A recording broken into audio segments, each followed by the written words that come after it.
Buenas tardes a todos. Mi nombre es Sergio García. Estamos dentro del Foro de Psicología del Ateneo Escurialense, aquí en Los Lanceros, y entre todos estamos consiguiendo poner las cuestiones técnicas a punto. Bueno, si queréis, mientras que lo vamos haciendo, podemos ir haciendo la presentación. Fenomenal, pues estamos consiguiendo lo técnico, pero antes de ello hay que agradecer a los lanceros que nos tienen el espacio y que lo llevan haciendo 2 años, y que además uno puede reservar, puede sentarse, puede tomar algo tranquilamente, y bueno, pues se agradece porque un Ateneo también es conversación, es foro, es diálogo y es este ambiente, ¿no? Para poder hablar de cosas tan personales y tan íntimas como es esta. A partir de esto voy a hacer la presentación. Hay cosas inesperadas. La muerte a veces es inesperada también y otras veces no. Entiendo que vamos a ver cuándo la muerte no es inesperada. Está muy alto. Ahora. Y hablando de viva voz, pues de viva voz. Los doctores, los psicólogos tenemos algo de actores también. Entonces vamos a hacer ese ejercicio actoral para que puedan escuchar en toda la sala. De tal manera que foro de psicología, derechos al acercarse la muerte, informarse para poder decidir. Tenemos con nosotros, y gracias a la colaboración de la Asociación Dunas y gracias a la colaboración también del Gabinete Balmen, tenemos con nosotros a la doctora Consuelo Payón, que voy a leer su currículum. Médico de residencias de la tercera edad, médico de urgencias, suma 112, médico de urgencias hospitalarias en hospitales privados, público, Zarzuela, Segovia, nuestro hospital del Escorial, hasta que se ha jubilado en diciembre del 2023. Felicidades. Colabora en misiones médicas humanitarias en Gambia y Filipinas y está muy sensibilizada con el proceso de morir. Y luego tenemos a Marta García de Prado, que es R3, médico de familia en el Hospital del Escorial. Muchísimas gracias por estar con nosotros y tenemos 1 hora para escucharos y luego podemos hacer 10 minutos, 15 de pequeño coloquio. Muchísimas gracias. Con todos ustedes comenzamos. Nada, primero de todo, buenas tardes, gracias por haber venido. Espero que en esta charlita pues pongamos un puntito más de conocimientos en un tema tan delicado pero tan importante como es los derechos al final de la vida. Hay un libro de Montse Ezquerra, médico pediatra, doctora en medicina y máster en bioética, se titula Hablar de la muerte para vivir y morir mejor. Es un libro muy interesante que les recomiendo si quieren ustedes leerle. En este libro se analiza que la sociedad moderna vive de espaldas a la muerte. Se han retirado todos los símbolos y los ritos que antes la acompañaban y que en definitiva la muerte se ha convertido en un tabú, viviendo de espaldas a la muerte como si eso nos hiciera más felices y alejara de nuestras vidas la muerte. Sin embargo, esta conducta no hace más que añadir dolor y sufrimiento, pues aleja a la sociedad de las personas que viven la experiencia de la muerte, condenándolos a la soledad e impidiéndolos que encuentren referentes. Recuerda este libro la importancia de tener presente nuestra finitud. La ausencia de conversaciones sobre la muerte en la vida cotidiana, la falta de preparación, provoca que vivamos con mayor estrés la inevitable experiencia de la muerte. Libros como el de Montse Ezquerra y charlas como la que hoy vamos a mantener son una espléndida ocasión para analizar con serenidad la única certeza de la vida, que es la muerte. Mi trayectoria profesional me ha permitido ver el proceso de la muerte como algo natural, algo que es el colofón de una vida y que no debe abandonarse a la naturaleza, a la decisión de los familiares, a la decisión de los profesionales, sino que podemos intervenir en este final y debemos hacerlo siempre claramente dentro de la legislación vigente en el momento. Los médicos durante toda nuestra vida nos dedicamos a estudiar para prevenir y curar enfermedades, para que nuestros pacientes tengan una vida más larga, con mejor calidad de vida, a veces priorizando la cantidad sobre la calidad. Y en muchas ocasiones nos ocupamos más de la enfermedad que del enfermo. Consideramos en la mayoría de las veces que la muerte es el fracaso de la medicina. Sin embargo, morir constituye el acto final de la biografía personal de cada ser humano y no puede ser separada de aquella como algo distinto. Siempre nos ocupamos de tener una vida digna, pero nos olvidamos de proveer una muerte digna. La Constitución Española de 1978 ya habla de la dignidad humana en su artículo 10 como un bien a proteger, igual que el derecho a la vida. Pero durante años nos hemos ocupado más de defender el derecho a la vida que el derecho a tener una muerte digna. Pero, ¿qué entendemos por dignidad humana? ¿Qué entendemos por una muerte digna? La dignidad humana es algo consustancial al ser humano, algo que nace con él y forma parte de su propia naturaleza. Y será cada ser humano el que diseñe lo que considera su propia dignidad. Lo que para unos es digno, para otros puede no serlo. Para uno puede ser digno vivir eternamente en una silla de ruedas, enganchada a un respirador, puede ser digno, perfecto. Para otros puede no serlo. Para otros no puede ser una vida digna el tener que depender de otros para absolutamente todas las actividades de la vida diaria. Para muchos, una muerte digna es simplemente una muerte sin dolor. Para otros, en cambio, no hay dignidad en la muerte sin la libertad de decidir. La muerte no es fácil. No pensemos que la muerte nos llega un día mientras nos dormimos y nos hemos quedado muertos. Ojalá, ¿no? Así que veamos todos. Pero por desgracia no es así en la inmensa mayoría de los casos.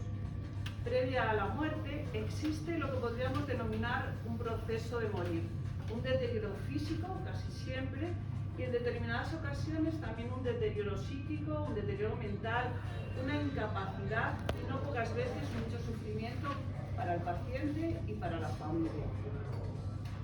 Cuando el deterioro es físico, el paciente tiene la capacidad de decisión y quiere o no tomar una medicación, quiere o no ir al hospital, quiere o no que le realicen tal o cual prueba. Es su derecho y su libertad.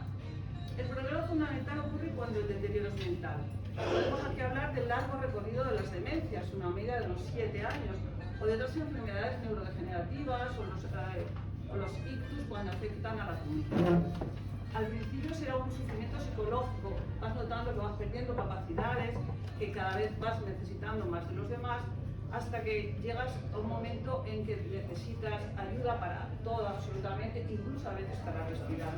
Es una etapa en la que el paciente se encuentra en el más absoluto de los abandonos. Entendámoslo bien.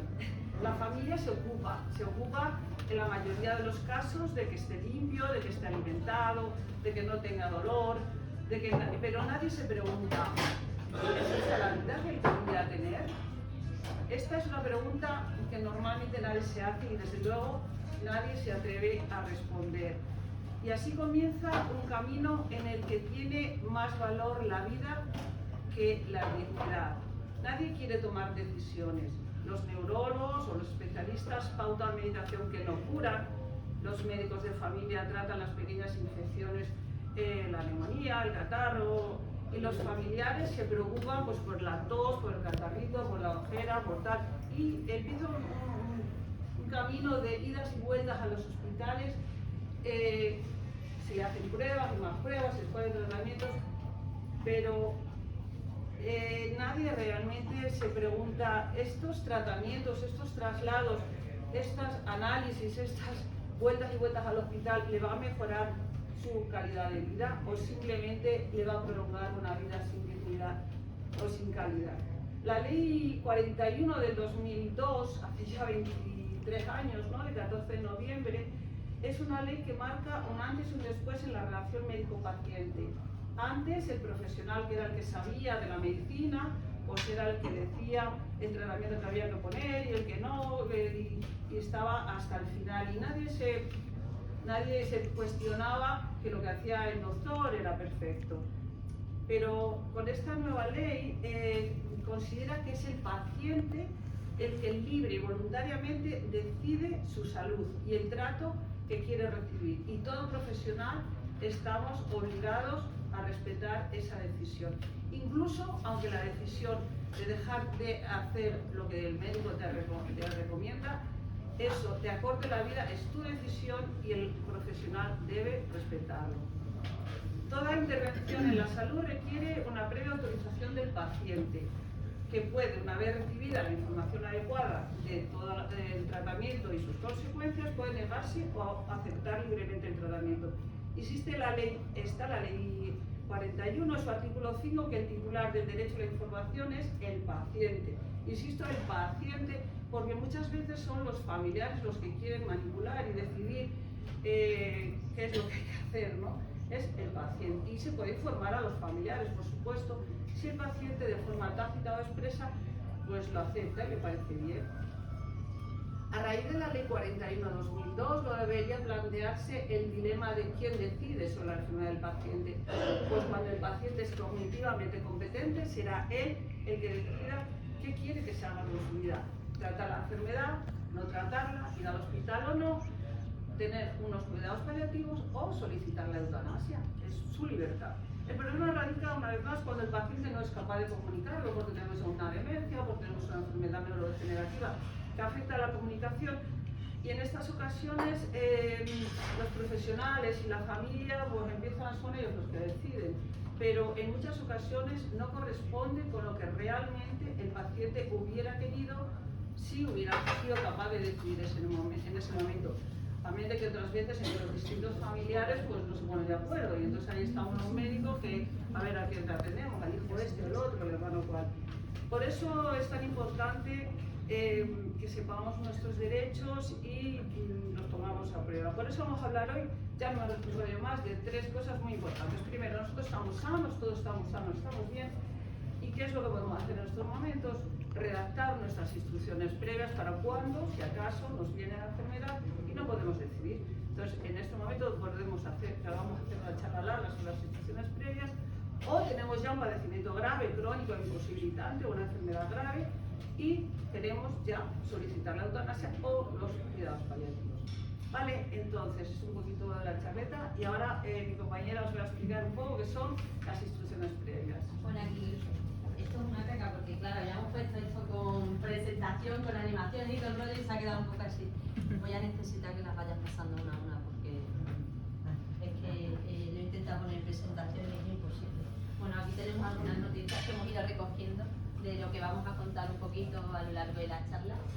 Yo voy a hacer, mi parte es la más aburrida, ¿vale? Con su cuenta la parte interesante, y yo remarco en plan todo lo que ha ido diciendo ella. Entonces vamos a empezar desglosando un poquito por qué es tan importante la ley que ella ha comentado, la ley 41/2002. Pasa a la diapositiva.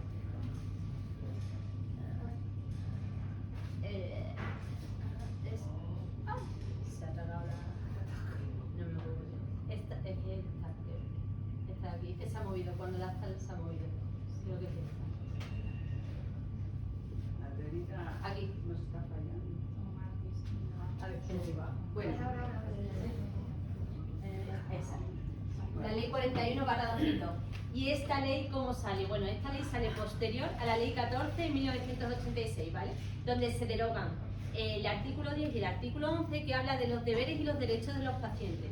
¿Y por qué es tan importante esta ley 41/2002? Bueno, pues porque aquí es donde empieza a reconocerse la dignidad de la persona humana, el respeto a la autonomía, la voluntad y su intimidad.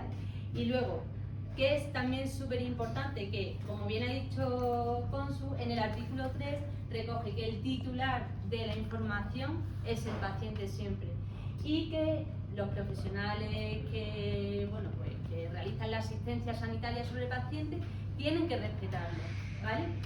Entonces, el paciente además tiene derecho a decidir libremente sobre los tratamientos a los que quiere ser sometido, y si no quiere ser sometido a ellos, el médico tiene que respetarlo, ¿vale?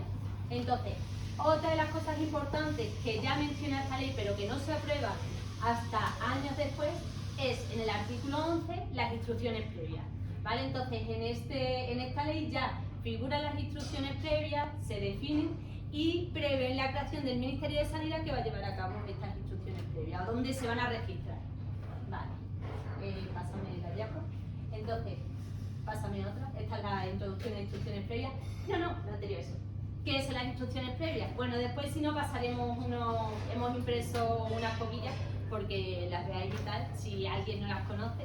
¿Qué son las instrucciones previas? Bueno, pues es un documento fijo. ¿Para qué? Bueno, pues en estas instrucciones previas lo que vamos a hacer es decidir o poner o escribir qué nos gustaría que se llevara a cabo en cuanto a nuestra salud con respecto a los tratamientos que queremos que se lleven a cabo cuando ya no podamos, sobre todo eso. Y en un momento determinado, que nos va a llegar a todos, por suerte o por desgracia, fallezcamos, qué queremos que se haga con nuestro cuerpo, ¿vale? En otras comunidades, porque bueno, luego ya veremos que esto depende, o sea, la ley salió, pero luego ha dejado también un poco a las comunidades un poquito decidir cómo querían que las hicieran. Pero en otras comunidades no se llaman instrucciones previas, se llaman últimas voluntades, voluntades anticipadas, testamento vital, pero todo es lo mismo, ¿vale? ¿Quién puede formularlas? Bueno, pues una persona mayor de edad, capaz y libre, capaz de entender qué conllevan estas instrucciones previas y que una voluntad libremente para escribirlas. Siguiente. ¿Dónde podemos hacer estas instrucciones previas? Bueno, en primer lugar, en instituciones, centros sanitarios y sociosanitarios, tanto públicos como privados, nosotros nos personamos presencialmente con nuestro DNI y el funcionario, porque estas instituciones y centros sanitarios no son todos, o sea, si nos metemos, después lo pondremos y tal también, la Comunidad de Madrid, tú te metes instrucciones previas Comunidad de Madrid y lo tiene todo súper bien puesto, desglosado por qué son, dónde se hacen y tiene un listado donde están esos centros a los que podemos acudir para registrar nuestras instrucciones previas, ¿vale? Entonces acudiríamos con nuestro... Bueno, y uno de ellos es el Hospital del Escorial, ¿vale? Aquí en el Hospital del Escorial ¿vale? Entonces, bueno, pues iríamos personalmente con nuestro DNI y el funcionario asignado para eso, pues nos recogería las instrucciones previas y él es el que se va a encargar de subirlas al registro autonómico de la Comunidad de Madrid, que es la ARETE, ¿vale? Que no queremos ir porque nos viene mal desplazarnos, lo que sea, bueno, pues se pueden hacer en casa, ante 3 testigos. Entonces, esos 3 testigos se debe cumplimentar el anexo número 2, el adjunto anexo 2, luego hay que poner el DNI de la persona que otorga esas instrucciones previas y el DNI de los testigos. Importante, ante 3 testigos, pero no puede ser mi hermano, mi padre, porque, oye, cada uno tiene sus intereses y entonces la ley, pues, se salvaguarda un poco de que esos intereses no estén por ahí por medio y que en algún momento alguien pueda sacar partido de eso. Entonces, dos testigos al menos no pueden ser, o sea, hasta segundo grado de tipo familiar no pueden ser, ¿vale? Ni de tipo matrimonio, ni de tipo, bueno, pues una relación análoga a eso, pues laboral, o sea, que puedan tener algún tipo de interés, ¿vale? Entonces, además, bueno, pues esto se registraría después en el registro autonómico de instrucciones previas, que ya diremos después cómo se hace, porque tú lo tienes en casa, sí tienes el papel, pero luego si lo quieres registrar y que un médico después sea consciente de esto, hay que llevarlo a registrar al registro autonómico, ¿vale? Ante notario, y luego los pacientes de forma excepcional, en un momento en el que están en un contexto de un riesgo vital, pues se puede hacer ante un médico y un enfermero, ¿vale? Ellos se pueden solicitar las instrucciones previas, el médico y el enfermero serían los encargados de firmar pues estas instrucciones previas y se subirían y se dejaría escrito en su historia clínica, ¿vale? Vale, siguiente, vale. Bueno, aparte, lo anterior, no hay diapositiva de eso, pero lo comento.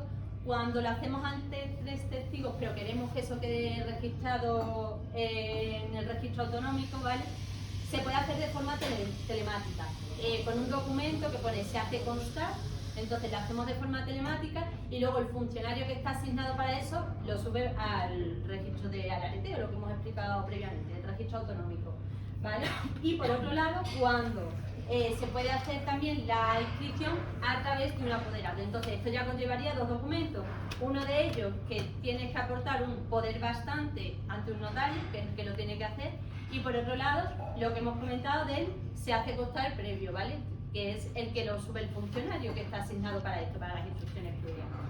¿Qué podemos poner en las instrucciones previas? Bueno, pues lo que he comentado anteriormente, o sea, cómo el tratamiento que queremos que nos lleve, o sea, el tratamiento que queremos que se nos otorgue en un momento determinado, cuando ya no seamos capaces, ¿vale? Las preferencias de cómo ser atendidos al final de la vida, que queremos que nos hagan, que no queremos que nos hagan, no queremos que nos pinchen, o sea, si llegamos a un momento en el que no somos capaces y que estamos en una situación irreversible y tal, nos llevan, pues como vemos pacientes, ¿no? Nos llegan de una residencia, nos llegan allí al hospital. Bueno, queremos que nos pillen una gasometría arterial que duele muchísimo, que nos sonden, que 800 millones de procedimientos que son bastante molestos y dolorosos. Pues escribir qué es lo que queremos y qué es lo que no queremos, ¿vale? Criterios sobre, bueno, esto es también un poco objetivo a nivel personal, cada uno puede escribir las instrucciones previas lo que quiera, o sea, la percepción personal que tenemos de la vida. Otra de las cosas, bueno, en situaciones concretas, bueno, pues llegamos a un momento en el que ya nos han informado que tenemos una enfermedad irreversible, incurable. Bueno, pues ¿qué queremos? Si nos ponemos muy malos, ¿qué queremos que hagan?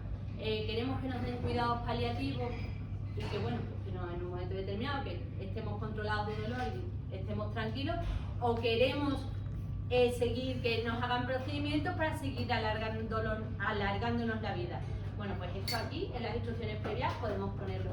Todo esto es verdad mientras no sea contrario a la ley Sarti. O sea, nosotros podemos poner las instrucciones previas lo que queramos, pero obviamente el médico también tiene la potestad de que si dice, bueno, sí, tú has escrito aquí esto, pero yo no estoy, o sea, esto no lo puedo hacer yo porque mi ley Sarti, que es la norma por la que nos regimos los médicos para ser responsables ante el paciente, me dice que yo no puedo hacer esto, o sea, es que esto está en contra de...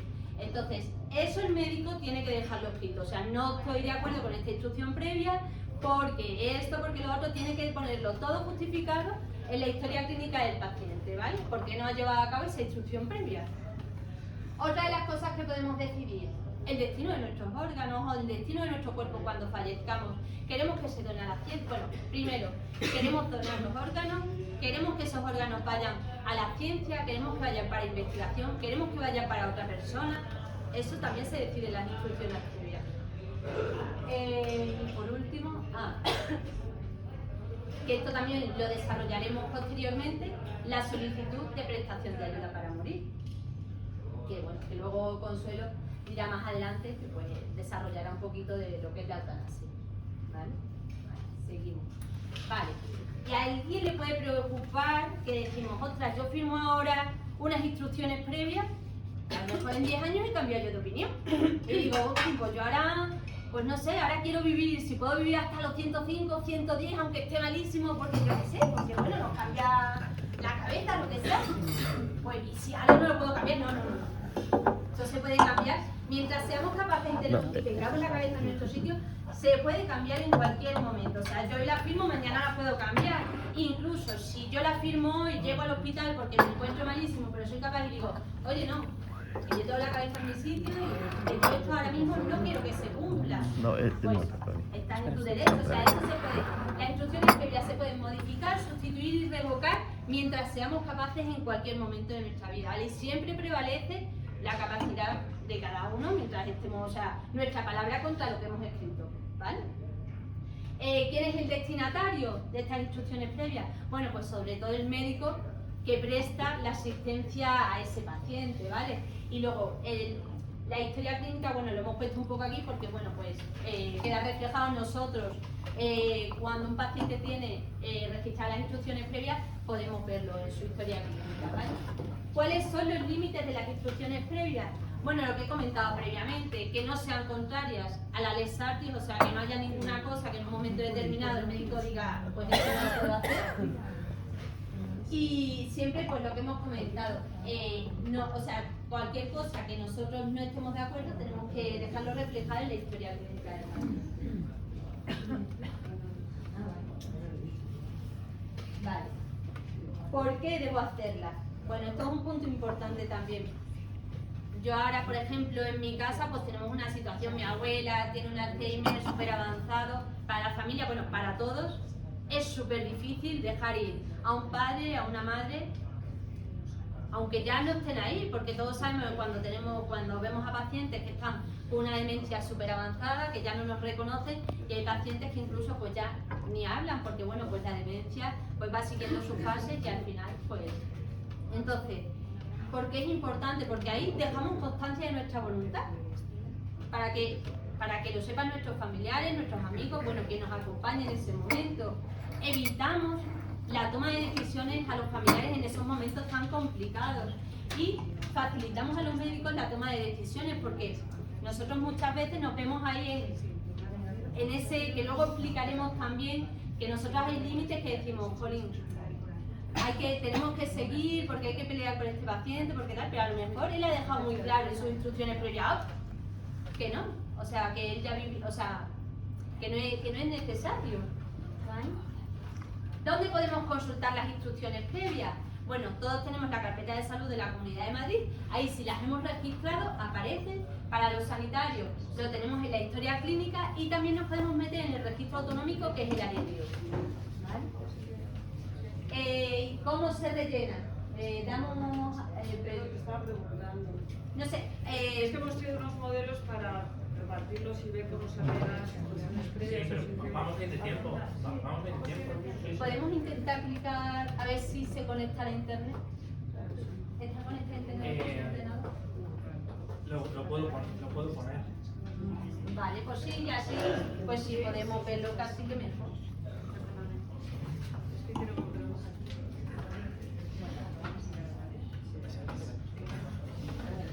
¿Qué se recomienda con las instrucciones previas? Bueno, como es un papelito que nos podemos descargar, que las descarguemos, tranquilamente lo valoremos en casa, eso lleva un montón de puntos, donde se rellena, donde te pregunta cada cosa, y que una vez rellena, pues ya lo lleve. Pero bueno, un poquito como que las recapacite, sobre todo.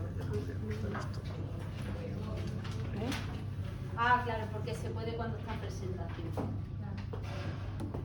Es que no entiendo por qué se ha quitado la presentación con Diego. Qué complicado, me caché la leche. Bueno, pero lo van a poder tener en papel, ¿no? Parte. Conéctalo y si no nos conectamos directamente a las instrucciones previas, es que la Comunidad de Madrid está en los documentos. Sí. Ay, ahí podríamos, cuando lo has puesto... Mira, tiene wifi. Mira, pues dale a... Los lanceros es como mi segunda casa y A ver, tenéis que, no sé si hemos dado algunos a los que hemos podido. Este es el documento de instrucciones previas. Esto se descarga en el portal de la Comunidad de Madrid. Tiene varias instrucciones previas, bueno, están ahí pero todos los Sí, bueno. Y este es el Y tampoco lo vamos a documento utilizar yo por que hay eso. que descargar De momento. y rellenar. Entonces, es que querría que tuviéramos posibilidades, pero bueno. A ver, a lo mejor podemos. Baja. Aquí, documento de instrucciones previas. Vale, Perfecto. este es el documento de instrucciones previas. Entonces, el documento de instrucciones previas es este, que tiene un primer apartado donde pone, lógicamente, arriba, que señala, los datos del interesado, ¿vale? Abajo, bueno, pues todo el nombre de dirección, todas las cosas. Abajo, el medio de notificación, es donde quieres que te manden, porque una vez que las instrucciones previas están registradas en el registro autonómico, te mandan una copia sellada como que ya las tienes registradas, ¿vale? Y por eso piden este medio de notificación, donde quieres que te notifique las instrucciones previas. Y luego aquí hay un declaro que es pues lo que declaras, que eres mayor de edad, que tienes capacidad suficiente para decidir, que lo has reflexionado y que todo esto es lo que tú realmente quieres hacer, ¿vale? Entonces, y que deseas que estas instrucciones previas se tengan en cuenta cuando estés en una situación en la que tú no seas capaz de expresar tu voluntad. Bien, porque en la inmensa mayoría de los casos son pacientes con deterioro cognitivo, pero no exclusivamente. Porque hay, por ejemplo, si aquí tenemos un accidente, tenemos una hemorragia cerebral y nos quedan vegetal, pues no podemos tampoco expresarnos. Si tenemos las instrucciones previas puestas, pues ya servirían para eso, ¿de acuerdo? Entonces, también dice que comprendes y lo entiendes, bueno, y luego, aquí abajo dice, quiero este documento se aplique en las siguientes circunstancias. En una situación terminal.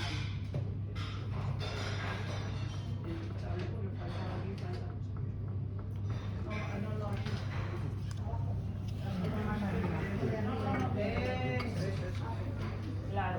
¿Qué es lo que yo quiero que me pase al final de mi vida si yo estoy en esta situación de incapacidad? Pues no quiero tener dolor físico, ¿no? Pues lo apunto. O angustia intensa. Quiero poder mantener la independencia funcional suficiente que me permita realizar las actividades de la vida diaria. ¿Es eso lo que quiero o no me importa estar incapacitada? Bueno, pues vas gritando. Prefiero que no se me tomen medidas desproporcionadas para mantenerme con vida. Prefiero permanecer en mi domicilio. Prefiero tener capacidad de comunicarme. Es una de las condiciones que yo considero como digno de vivir, ¿no? Tener poder ser independiente y poder comunicarme. Si no me puedo comunicar y encima no soy independiente, pues yo quiero ya que se me apliquen mis instrucciones previas, ¿vale? Y ahora seguimos el siguiente, que es el siguiente apartado, eso es lo que yo entiendo por calidad de vida, ¿no? Que quiero ser independiente, poder comunicarme y no tener dolor. Vale, pero ¿cuándo quiero que se me aplique esto? Pues yo quiero que se me aplique en una situación terminal. ¿Qué entendemos por situación terminal? Es una enfermedad ya avanzada, incurable y progresiva, sin posibilidades razonables de cura, ¿vale? O de tratamiento específico. Esa pues lo pondríamos ahí si queremos que sea en esa situación en la que se me tenga en cuenta. En una situación de agonía. ¿Cuál es la agonía? Ya es una situación próxima a la muerte, ya cuando fallan todos los órganos, cuando ya estamos, pues es la situación de agonía. O situaciones clínicamente incompatibles con la vida, pues también. Y aquí pone otras, y esa para mí es la más importante, porque a lo mejor, no, déjala ahí en otras, sí, porque a lo mejor ahí tenemos que poner en qué momento, porque yo he tenido el caso de un paciente que tenía unas instrucciones previas y dice, pues yo quiero ser eso, pues dependiente. Vas allí y le lleva a la mujer y le digo, no, este señor tiene instrucciones previas que dice que quiere ser dependiente. Que quiere ser independiente, y dice, no, pues es independiente, ¿no ves que anda? No, no anda. Bueno, claro que anda, pero tiene un deterioro cognitivo, no es capaz de vivir solo. Pues ahí tenemos un problema con la mujer. Por eso a mí me gusta que aquí pongamos las cosas muy claritas, ¿no?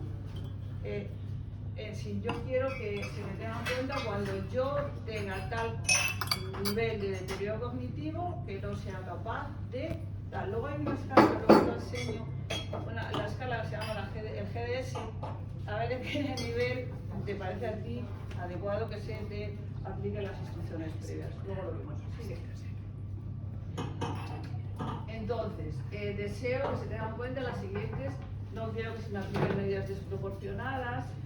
Deseo que se tomen, o es una o la otra, claro. No quiero que se me tomen medidas desproporcionadas o deseo que se me tomen todas las medidas porque yo quiero estar aquí eternamente, aunque sea enchufada una máquina. Eso ya cada uno decide. Rechazo medidas inútiles. O deseo que se pongan todos los medios necesarios para suprimir el dolor. O deseo estar acompañado por mi familia. Puede ser una, dos o varias, ¿no? Hombre, la primera y la segunda son incompatibles. Bueno, y luego aquí ya a partir de la Ley Orgánica 321, que se llama Ley Orgánica de Regulación de la Eutanasia, podemos elegir ya en las instrucciones previas si queremos que se nos aplique la eutanasia cuando se cumplan las condiciones que nosotros hemos puesto. ¿Vale? Entonces ponemos si quiero o no quiero, lo que sea. Y luego las instrucciones de mi cuerpo, esto ya tiene un poquillo, este es el documento oficial, o sea, nosotros no le podemos cambiar, tenemos que rellenarle porque es el que ha decidido la Comunidad de Madrid. Pero por ejemplo, deseo donar mis órganos para trasplantes, sí, porque al menos yo creo en España que la Comunidad de Madrid eres donante, salvo que digas lo contrario, luego bueno, ahí lo pones. Pero si deseas donar mis órganos con fines de investigación o a la universidad, eso tienes que irte. Si por ejemplo yo quiero donar mi cuerpo al Clínico Universitario de Madrid, pues tengo que ir allí y hacer una donación allí, no vale solo las instrucciones previas, ¿vale? Y bueno, otras instrucciones lo mismo, yo insistiría ahí. Entonces, pásate el GDS, ¿verdad? Ah, bueno, los representantes, sí, muy importante. A ver, una cosa son los testigos que os ha explicado antes mi compañera. Y otra cosa son los representantes. Los representantes es aquella persona, que puedes poner 3, que ya puede ser familiar, es aquella persona que va a hacer valer tus instrucciones previas. ¿Por qué? Los médicos tenemos la obligación de, cuando tenemos un paciente en estas condiciones, mirar a ver si tiene instrucciones previas. Pero humildemente les digo que no siempre lo hacemos, porque a veces la informática pues, no funciona, entonces es bueno nombrar representantes. Y los representantes son los que irán al hospital o donde sea y le dirán, mira, yo soy representante, tal, y mi madre o mi padre o mi tío dejó instrucciones previas que son estas, y quiero que es el momento que se hagan cumplir las instrucciones. ¿De acuerdo? Pero eso es muy importante, porque es una persona que va a ser como tú, ayuda cuando tú ya no estés, tú ya no puedas decir tú tienes el locutor, ¿vale? Se pueden nombrar hasta 3. Y luego ya, pues nada, tienes que firmar y ya está. Lo firmas y lo llevas. Aquí se hace, como yo os digo, en el hospital y creo que también en uno de los centros de salud, no sé si en el Carrero, pero entrando en la página de la comunidad, y luego al final dejo toda la bibliografía. De acuerdo. En la página de la Comunidad de Madrid viene absolutamente... Tiene todo, o sea, nos metemos en la página web, vamos, no sé si han visto cómo lo hemos hecho, instrucciones previas Comunidad de Madrid, y ahí viene todo explicado, paso por paso. Vamos, pero que si no, si aquí en el Escorial el funcionario asignado para eso, no creo que les pusiera problemas si alguien la quisiera firmar de... A veces hay que hacerlo con cita previa, en el Escorial hay que hacerlo con cita previa. En el hospital de Escorial tienes que hacerlo con cita previa. Pero creo que en la inmensa mayoría de los sitios hay que hacerlo con cita previa, ¿vale? Bueno, simplemente es llamar a directivas. Esta es Bueno, como ha dicho, se puede hacer en casa. Esta es la... Y no hay que pasar por tanta broma. Ya, pero vamos a ver, se puede hacer ante testigos, pero si lo haces ante testigos, luego tienes que llevarlo a que se registre. Porque si lo haces ante testigos y lo dejas en casa, pues nadie se va a enterar, entonces no va a servir de mucho. Es interesante que esté registrado. En el registro autonómico, que se llama la Areteo, que es un programa informático donde los médicos podemos acceder, o en el registro nacional, porque claro, somos de Madrid, pero a lo mejor nos vamos a la playa y nos da el chungui. Y entonces, por lo menos que los de Valencia puedan ver si tenemos instrucciones o no. Y luego bueno, sí, se puede ver. En la página oficial del Ministerio también. En el portal del ciudadano podemos ver en el registro, o sea, porque el juego autonómico pasa al nacional, ¿no? Que para eso está escrito. Entonces, en el portal del ciudadano, ahí si nos metemos podemos ver si están registradas en el registro nacional. Si tú lo haces aquí en Madrid, vas al hospital, ya va a todos los registros, al nacional también y todo. Debería. Entonces, ¿cómo corroboramos eso? Pues nos metemos en el portal del ciudadano y ahí, o sea, como aparecen otros muchos datos, deberían aparecer tus instrucciones previas. Que luego eso te... Si no aparece, ¿qué? Pues se podría reclamar. Porque en la carpeta de salud sí que aparece, en la Claro. Comunidad de Madrid, pero lo que no sabes si estás fuera, si no tienen acceso.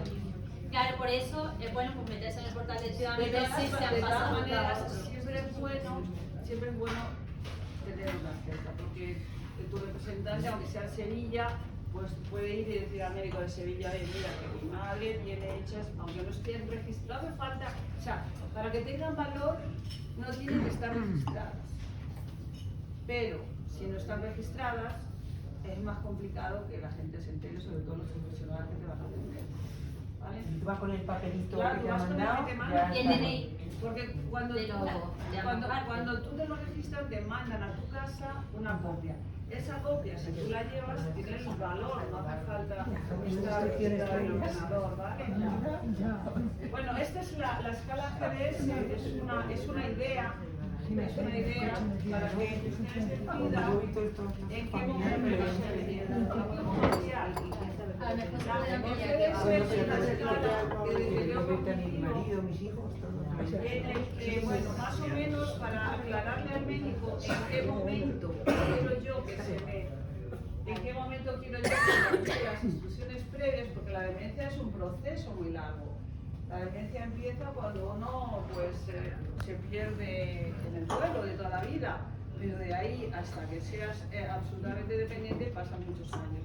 Entonces, bueno, esto es una escala como otras que se pueden utilizar para cuando quieres que te... entonces, si tú pones, por ejemplo, en el apartadito este que pone aquí otras instrucciones, pues yo quiero que se me aplique la eutanasia y las instrucciones previas cuando tenga un nivel de demencia moderada equiparable al GDS6, por ejemplo. ¿Qué reúne el GDS6? Pues lo que vemos ahí, posibilidad para vestirse sin ayuda, dificultades para mantener una correcta higiene personal. Bueno, cada uno tiene unos criterios, cada punto del GDS tiene unos Y eso criterios. en el apartado otros.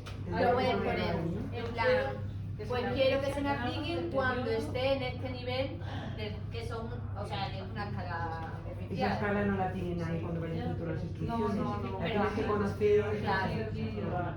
Son siglos. O lo puedes escribir cuando no conozcas a O también Claro, puedes bueno, decir, se puede dar idea, cuando, esto, ¿no? no, pues Sí, porque sí, no, sí, sí, cuando tenga muchos sonidos, cuando necesites tener a una persona sí, sí, pero hay que ponerlo claro porque en qué nivel quieres que sea el interior. Claro, Pues, si vemos, cuando Elena, somos familiares. tú vete al 7, por ejemplo, Otro que puede decir cuando... vete al 7, por ejemplo, que es como el grado, la fase tal, ¿no? Pues aquí que tenemos una pérdida progresiva de la capacidad de hablar y comunicarse, ¿vale?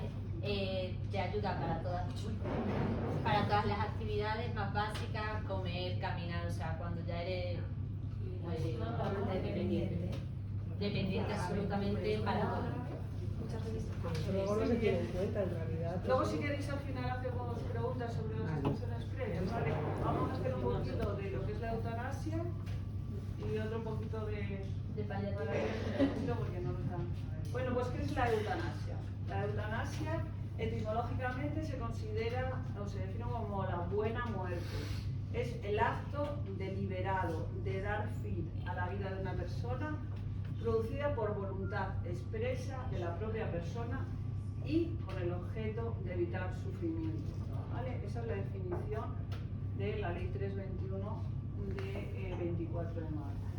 ¿Qué requisitos tenemos tenemos que cumplir para poder solicitar la eutanasia? Primero, tenemos que tener nacionalidad española, residencia legal en España o empadronamiento en España de más de 12 meses, ¿vale?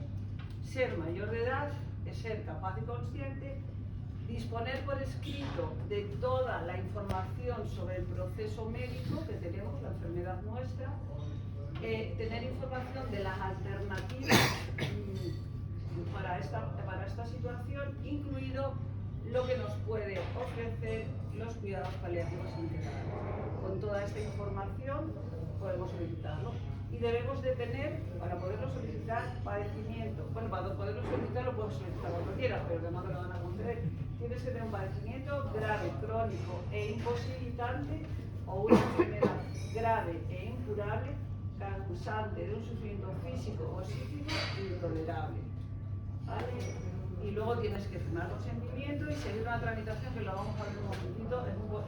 Es un procedimiento, bueno, creo que se tarda como 2 meses, ¿no? Desde que lo solicitas, más o menos 2 meses se está tardando en conceder la eutanasia. Primero tienes que cumplir todos esos requisitos, o sea, la enfermedad, los años, el ser español o llevar un CB, todo lo que hemos dicho antes. Y luego hay que hacer una primera solicitud ante tu médico responsable. Tu médico responsable habitualmente va a ser tu médico de atención primaria. Todos los documentos que necesites, porque todo hay que hacerlo escrito y todo tiene que estar documentado y firmado. Todos los documentos están en la página de la Comunidad de Madrid. ¿Vale? Entonces, hay una solicitud ante el médico responsable. Entonces le llevas pues, tu solicitud, tus problemas médicos, tus alternativas y todo. El médico te va a llamar unos días después para hacer un proceso deliberativo. Va a hablar contigo, te va a preguntar qué es lo que te pasa, por qué no, qué es lo que querrías tener, qué es lo que podrías tener y no tienes. Bueno, un proceso deliberativo. Todo queda escrito como digo. Luego, a los 15 días tienes que hacer una segunda solicitud. Porque te dan como 15 días para que te lo pienses después del proceso deliberativo, a ver si ya el médico te ha convencido de que hay otras alternativas a tu problema, ¿no? Entonces, si pues, sigues la idea de que eso es lo que tú quieres, pues tienes que presentar una segunda solicitud a tu médico responsable a los 15 días. Tienes que hacer ya un consentimiento informado, hay un segundo proceso deliberativo, y entonces tu médico responsable, con toda la documentación de tu enfermedad, el proceso deliberativo, la primera solicitud, la segunda solicitud, lo va a mandar, y el consentimiento informado lo va a mandar a un médico consultor. ¿Quién es el médico consultor? Un médico consultor es un médico especialista en la patología que tú tienes. Por ejemplo, si tienes una demencia, pues será un médico consultor, será un neurólogo. Si tienes, pues, yo qué sé, un cáncer, pues un oncólogo, ¿no? Que conozca bien de tu patología, pero no puede pertenecer al mismo equipo asistencial que tu médico responsable. Tiene que ser otro médico distinto. Este médico consultor hace su informe y lo vuelve al médico responsable. Entonces, el médico responsable, con todos los informes y todos ya los escritos, lo manda a la Comisión de Garantía de Evaluación, que es la que va a decidir. ¿Qué es la Comisión de Garantías y Evaluación? Es una comisión que está formada en Madrid, eso depende de las comunidades, en Madrid son 25 miembros, el presidente de la comisión es un médico, el vicepresidente es un jurista, hay 9 médicos de distintas especialidades, 9 juristas o abogados, 3 enfermeros, un psicólogo y un trabajador social. ¿Vale? Es el pleno, pero habitualmente trabajan de 2 en 2. La presidenta nombra normalmente un médico y un jurista para que decidan los casos concretos. ¿Cuántos 7 y 8 que están detrás de una resumen? ¿Cuál es el 7 y 8? Es que Entonces, en cualquier momento... Era dar aquí. Mira, Vale. está el cuadro, sí. Bueno, entonces, en cualquier momento te pueden aceptar, pero siempre el primero, segunda solicitud, el médico responsable, el médico consultor, la comisión, te pueden dar un informe favorable o denegártelo. En el caso de que te lo denieguen, siempre que sea el médico consultor o el médico responsable, puedes recurrir a la comisión. Pero si te lo deniega la comisión, pues tienes que ir al contencioso administrativo, que desgraciadamente en este país dura años. Pero bueno, tienes esa opción de ir al contencioso administrativo. A ver. Ahí me habías añadido el punto de lo de las instrucciones. Bueno, cuando no ¿cómo se está tramita? Claro, ¿cómo se tramita la eutanasia si tú ya no eres capaz, pero lo has dejado escrito en tus instrucciones previas? Pues la tramitación es muy similar. La única diferencia, lógicamente, es que tu responsable, el que tú hayas nombrado, va a ir al médico responsable y le va a llevar los papeles y le va a llevar las instrucciones previas y le va a decir, mira, mi madre tiene instrucciones previas y tiene solicitada la eutanasia cuando llegue al GDS7, por ejemplo, ¿no? Entonces se va a tramitar igual, salvo la audiencia. Lógicamente, si ya tienes criterio cognitivo, no te van a dar, pero lo demás es igual. Y la segunda solicitud tampoco hay que hacerla. O sea, se hace la primera solicitud, que la haría tu representante con tus instrucciones previas, se remitiría lo mismo, toda la información al médico consultor y con el informe a la comisión, que la comisión decidiría si sí o si no. Y una vez que la comisión ha aceptado, ha emitido un informe favorable sobre la eutanasia, pues se lo tiene que comunicar al médico responsable, que él lo comunica al equipo, porque realmente luego la eutanasia es un procedimiento médico en el que intervienen, de hecho, un médico, una enfermera, unos auxiliares, tiene que comunicarlo a todos y ya se lo comunica al que lo ha solicitado y ya no me acuerdo de cómo, cuándo y en qué momento lo van a hacer, ¿vale? En cualquier momento del proceso de la eutanasia, salvo en el caso de las instrucciones previas, porque ya no tienes capacidad, puedes echarte atrás. Quiere decir, si tú has solicitado la eutanasia en el proceso distinto de las instrucciones previas, puedes echarte atrás en cualquier momento, incluso cuando tengas ya la vía puesta, ¿vale? En cualquier momento se puede echar atrás o se puede aplazar. Bueno, pues había dicho que mañana, pero yo creo que a mí mi cuñado de Londres prefiero no sé, bueno, lo que sea. Siempre tiene el derecho derecho a... Ahora no me quiero morir. Claro, y sobre todo las despedidas, ¿no? Que hay veces Por que ejemplo, no- las despedidas. hay personas que no fallecen hasta que no ha llegado el familiar Todo no sé bonito, dónde. todo- Es decir, que todo eso influye, ¿no? Entonces, bueno, que quiero decir que la eutanasia la puedes pedir tranquilamente, pero que en cualquier momento te puedes echar atrás, ¿va? Luego tenemos, evidentemente los ciudadanos tenemos derecho a la eutanasia, pero los médicos también tenemos derecho a objetar. Entonces, cuando te corresponde un médico que es objetor de conciencia, los médicos objetores de conciencia tienen que estar registrados en un registro de objetores de conciencia. Ese registro no es público, no lo puede ver cualquiera, pero sí pues tu jefe o tal. Pero si tú decides que a ti te ha correspondido una solicitud de eutanasia y tú objetas, que tú tienes tu derecho, le tienes que decir yo no puedo, pero se lo pasamos al otro compañero que no es objetor. Bueno, los objetores pueden ser todos los médicos, las enfermeras o los auxiliares, todo el que interviene en el proceso puede objetar. ¿Y qué es lo que no es eutanasia? Pues no es eutanasia un rechazo al tratamiento, o sea, yo no quiero que le pongas el antibiótico, no quiero que me cojas la vía, no quiero, y a consecuencia de no quererlo, pues me he muerto, pero eso no es una eutanasia, eso es, pues yo he ejercido mi derecho a no aceptar un tratamiento. Tampoco es una eutanasia la sedación paliativa, no sé si nos va a dar tiempo, lo va a explicar. La sedación paliativa es poner una medicación al paciente en una situación irreversible para disminuirle el nivel de conciencia y evitarle el dolor o el sufrimiento. ¿No? Inducirle el coma. Bueno, pues inducirle el coma, ¿vale? Pero eso no es una eutanasia, no necesita el procedimiento de eutanasia. Y tampoco es eutanasia la adecuación del esfuerzo terapéutico, que esa sí que es una decisión exclusiva del médico. El médico en un momento dado puede decir, no voy a hacerle, no le voy a hacer más pruebas, no le voy a hacer más tratamientos porque no dan resultado, le va a producir más daño que beneficio. Entonces eso tampoco es una eutanasia. Lo de la objeción de conciencia de los profesionales y el registro sanitario. Bueno, y ahora vamos a dedicarle un poquito de Vamos tiempo, rápido. muy rápido para, porque si no... Bueno, por último, vamos a hablar hablar de los cuidados paliativos, ¿vale?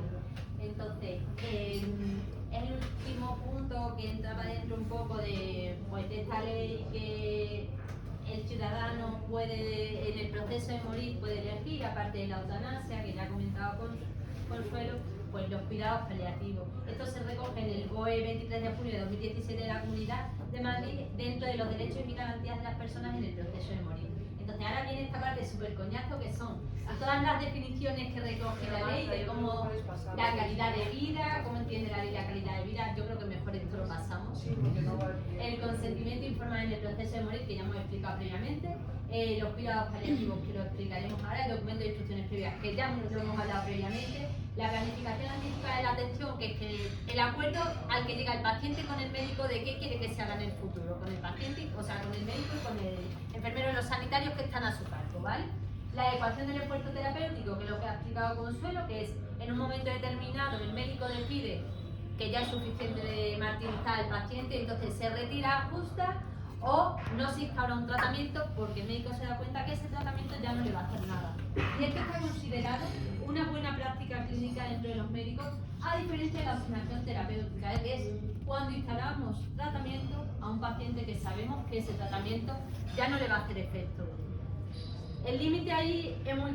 Yo como residente, con mucha información, para mí ese límite es el más complicado, o sea, decidir cuándo no instauro o cuándo paro, cuándo sigo, cuándo no sigo, creo que es el momento, o por lo menos para mí, es el momento más complicado. Las medidas de soporte vital, que simplemente pues las técnicas o procedimientos que usamos pues para mantener las constantes de ese paciente, eso.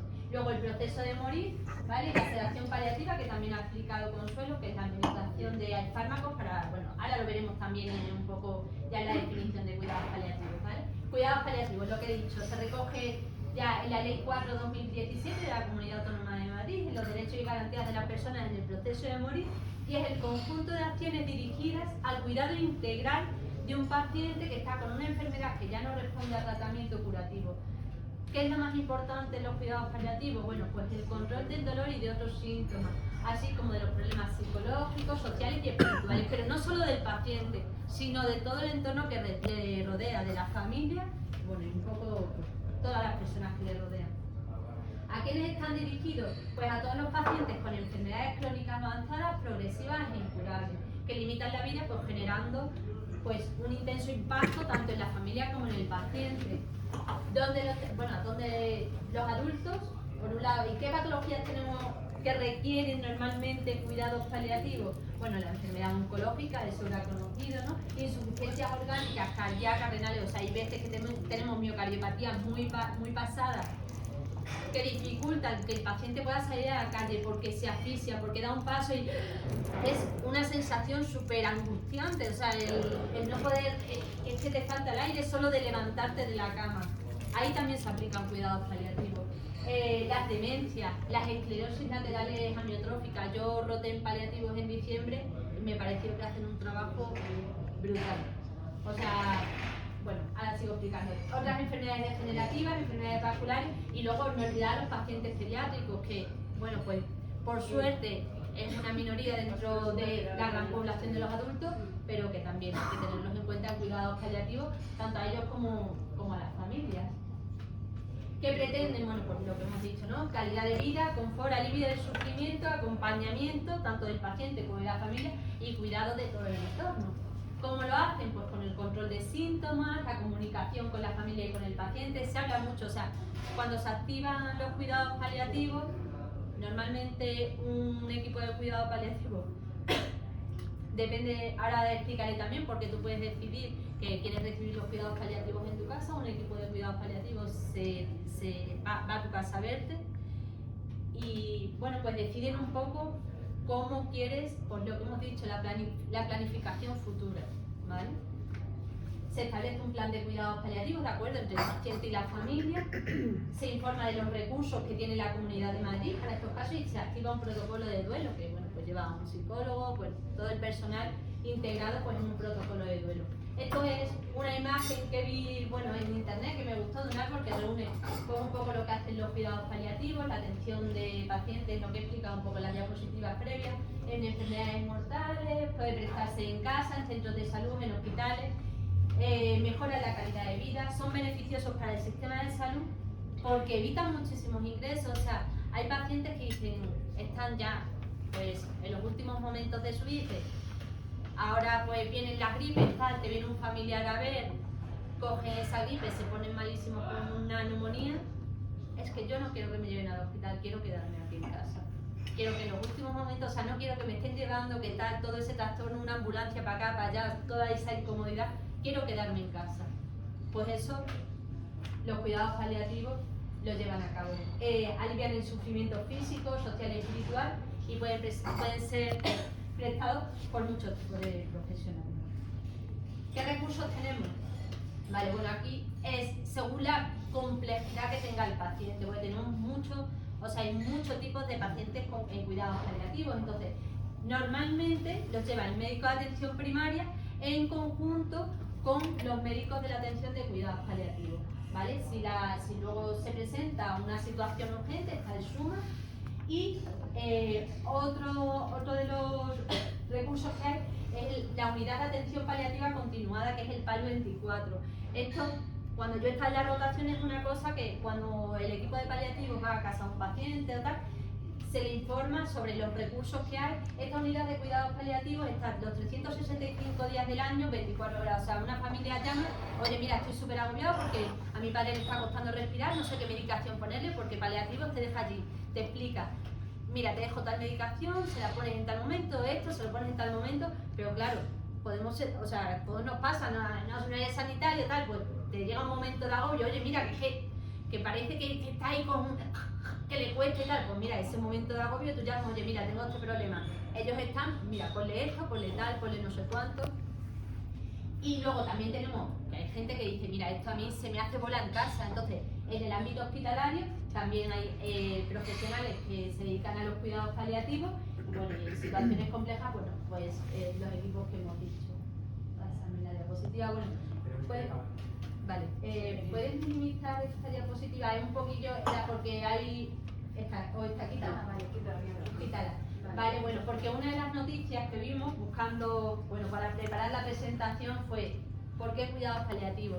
Pues una de las noticias fue esta, que el 75% de las personas al final de la vida muere con dolor emocional.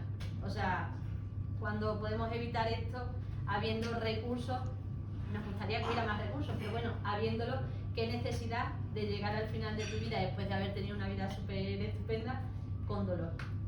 Vamos, yo pienso que es innecesario, que hay gente, oye, que dice, no, yo con dolor hasta el final, bueno, pues está listo. Entonces, bueno, pues un poco eso, que en Madrid hay como, bueno, pues bastantes recursos. Ahora mismo hay como 11 unidades de cuidados paliativos que van a domicilio. Hay 26 hospitales que tienen también recursos de cuidados paliativos. Y bueno, en función de la complejidad del paciente hay unidades de media estancia, por lo que os he comentado, hay gente que dice, mira, con la familia nosotros no podemos llevar esto en casa, nos agobiamos muchísimo. Hay unidades para que estos pacientes vayan y bueno, pues finalicen aquí su día, ¿vale? Y nada, por último, bueno, aquí era una diapositiva que podíamos, pero claro, como se ha ido al carajo todas las animaciones, ¿qué podíamos hacer mientras estamos sanos? Bailar sevillanas. De todo lo que Bien. y por último, pues las instrucciones previas, ¿vale? Y lo que Muchas gracias.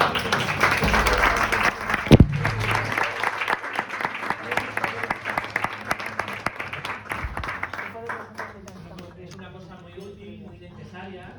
Es verdad que cuando uno está justo en esa situación o familiares, uno se siente desbordado y hay veces que toda esta información para poder digerirla, ¿no?, y elaborarla, pues es también un trabajo. Hay dos películas ahora, una que se llama Los Destellos, ¿no?, y La habitación de al lado, que también han puesto justo el foco en este momento final de la vida, que también es muy emotiva y trata de esa elaboración que se necesita, para luego poder llegar a la hoja y poder saber lo que uno quiere, porque así cuesta. Tenemos entre nosotros a una persona que querían hacer una pregunta, los primeros, y que además tienen una revista y tienen información que si luego alguien quiere coger, pues fenomenal. Y querían hacer una pregunta sobre este tema. Más que preguntas, daros las gracias, ha sido una presentación excelente. Yo y la compañera somos socios de DMD. DMD es el derecho a morir dignamente. Una asociación que tiene 40 años de vida y que, bueno, no todo sale tan bien como han explicado ellas y ellas mismas han dicho. Entonces hay veces que te hacen ayuda, necesitas coordinación, necesitas apoyo y eso es lo que te ofrece la asociación. Y aparte de eso, no sé, la propaganda que vosotros habéis hecho es la primera vez que veo algo así ajeno. Nosotros hemos hecho ya 3 veces presentaciones en San Lorenzo y en el Escorial y bueno, esto es un tema que hay que usarlo muy a menudo, exponerlo. Hay que romper el tabú, sí. El tabú a hablar de la muerte. Hay que aumentar la sensibilidad de las personas para que cuando lleguen estas circunstancias estemos preparados. Entonces es lo que trata de hacer DMD. Como lo han explicado perfectamente, yo voy a hablar de cualquier tipo de cosas y si os parece os paso unas hojitas de información y tenéis. Y nada más, gracias otra vez y ha sido una buena presentación. Gracias a ti. ¿Dudas, ruegos, preguntas? Bueno, vamos. ¿Pregunta? Cualquier médico en cualquier momento tiene que obligatoriamente acceder al registro para ver ese paciente que tiene o tiene que ser muy especial ya al final de la vida. Supuestamente cuando nosotros sabemos de eso, pero supuestamente en el momento que lo registras, nos aparece a nosotros una pestañita Perdona, si tú has hecho instrucciones previas y vas mañana con una neumonía, no hace falta que veamos porque está estupendo. Hay que mirarlo cuando la situación lo demande. Cuando tú vayas al hospital con una demencia severísima y vayas con la neumonía, entonces en ese momento sí que miraríamos a ver si tienes instrucciones previas, pero en estos momentos no. Y si te has atendido en sanidad, por ejemplo, en algo privado, ¿tienen acceso el médico de la sanidad? Está la aplicación de aleteo, o sea... Pero yo creo que los privados no tienen... Tenemos al fondo dos compañeros maravillosos que yo creo que desde privado no se puede acceder al aleteo. Es un tema que tenemos nosotros que luchar también. Por eso es conveniente llevar, cuando llegue el momento, el representante que te haya nombrado que lleve, porque esto no es una copia, porque el privado creo que no tiene acceso a la imagen. Si no están los representantes esos tres, ¿puede llevarlo otra persona? Sí. Sí, sí está Lo que bien. pasa es que bueno, realmente el que puede hacer valer es el representante. Pero bueno, sí, lo puede llevar. Sí, lo tiene. Otra pregunta por aquí. El hecho de la objeción implica que desde el minuto 1 ese médico puede decir que no, o puede iniciar el trámite y en un punto más avanzado puede retirarse. Normalmente si un médico objeta, es un objetor de conciencia, desde el momento 1 se retira. Perdón un momento, Consuelo. Sí, disculpa.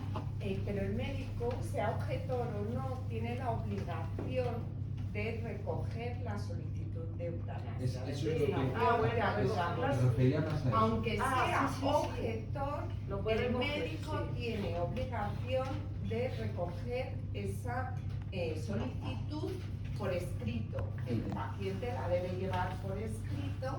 Y entonces ese médico, si es objetor, pondrá en conocimiento de su superior inmediato, que es objetor, y entonces su superior inmediato, tanto en los centros de salud como en los hospitales donde también se realiza la prestación de ayuda a morir, se puede realizar, busca otro equipo, otro médico responsable y un médico consultor para poder hacer todo el procedimiento. El médico responsable puede ser el médico de cabecera o puede ser su cardiólogo, su neumólogo, su neurólogo. O sea, en realidad es el paciente quien elige a su médico responsable en el momento que está presentando la solicitud por escrito. Y luego aprovecho desde el cariño, perdona, Consuelo, para puntualizar un poquito. Os presento, ella es Coro, es una compañera mía y amiga mía y es paliativista. Gracias. No, pero solamente decir, el proceso deliberativo que está recogido en la ley, que es verdad que es una ley bastante garantista, pero el proceso deliberativo, aunque nos podemos encontrar, porque hay de todo en todas partes, todos lo sabemos, tiene por objeto no convencer al paciente de que no solicite la eutanasia, tiene por objeto poner en palabras todo el proceso que ha llevado a ese paciente a decidir que quiere una eutanasia, cuáles son sus valores, sus creencias, qué es para él o para ella importante, ¿no? Como por ejemplo, pues lo que tú decías, Consuelo, reconocer a mi familia. En el momento en el que no la reconozca, ya para mí esto no es digno, ¿verdad? Entonces todo eso tiene que estar bien estructurado y bien escrito, y con una serie de preguntas, pues el médico u otro profesional sanitario también puede ayudar, pues puede ayudar al paciente a poner en palabras eso que está pensando, y en general lo que hace es, digamos, ayudar a la comisión de garantías y de la eutanasia a aceptar o bien a denegar esa prestación, porque en general se hacen, pero hay veces que digamos el paciente no tiene claro que desea la eutanasia o por qué lo desea, o hay veces que puede estar sometido a presiones, por ejemplo, por parte del entorno, o que lo decide porque no tiene un lugar o personas que le cuiden, pero que si lo tuviera no lo decidiría, o porque tiene dolor o tiene otros síntomas, y si lo tuviera, hay personas que no, que te dicen, da igual, tú me puedes quitar el dolor, yo voy a seguir pensando lo mismo. Es un poco esa deliberación. No pueden estar deprimidas también. Pueden estar deprimidas, es una de las cuestiones que el médico responsable tiene que dirimir, porque si una persona está con un proceso de una depresión aguda, igual que no es recomendable que que decida un matrimonio, ¿no? O que venda la casa o que haga testamento en ese momento de depresión, pues tampoco es conveniente que solicite la eutanasia. Vamos por allí y luego aquí. Bueno, muchas gracias a todos por esto que es interesantísimo y que a todos nos compete, evidentemente, y a cualquier edad. Yo quería preguntar si entra dentro, creo que sí, pero quiero cerciorarme, de los cuidados paliativos, cuando una persona tiene miedo a la muerte, si hay una asistencia espiritual, cuando ya los médicos comprenden que va a morir o que está en agonía, donde pues le cogen la mano, si está sola la pueden atender, a ayudarla a respirar o a comprender el salto.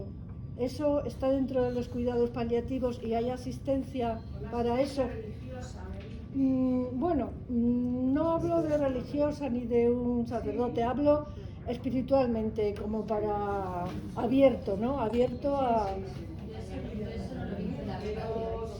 Siempre lo hay, siempre que un paciente nosotros en el hospital, cuando tenemos un paciente, siempre le ofrecemos la posibilidad de una asistencia. De estar con él, de estar con él.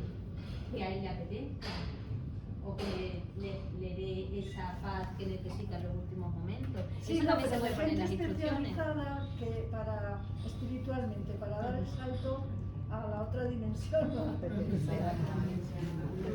Eso es lo que quería preguntar. A lo mejor eso nos lo podemos saber con Bueno, a ver, yo creo que no termino de entender bien lo que estás preguntando, pero... Pues, por ejemplo, si yo me voy a morir, bueno, que... Es que es un proceso previo, ¿no? Ya. Por eso la importancia de estas charlas. Yo Claro, creo que sí. sí que entiendo que lo que comentas de las necesidades espirituales, que no tienen por qué No, pero tener cuando nada ya que esté, ver con... al final, en un proceso final, que tenga una persona... que te ayude a comprender lo que está pasando, acompañarte, Sí, acompañarte en ese sufrimiento, intentar hacértelo más rápido.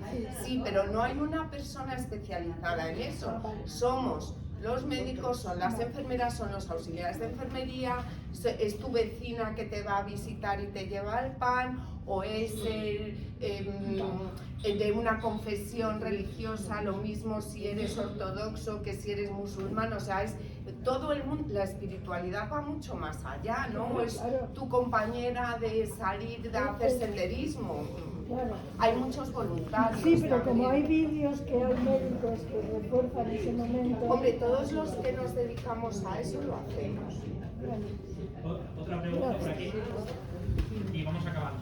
Sí, me llamó la atención la última noticia esa que habéis puesto, que me ha chocado mucho, ¿no? Que el 75% de las personas al final de la vida mueren con dolor emocional.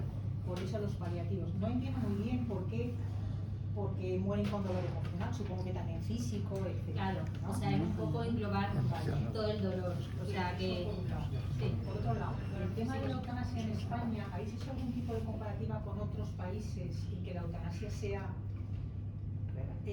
¿cómo decirlo?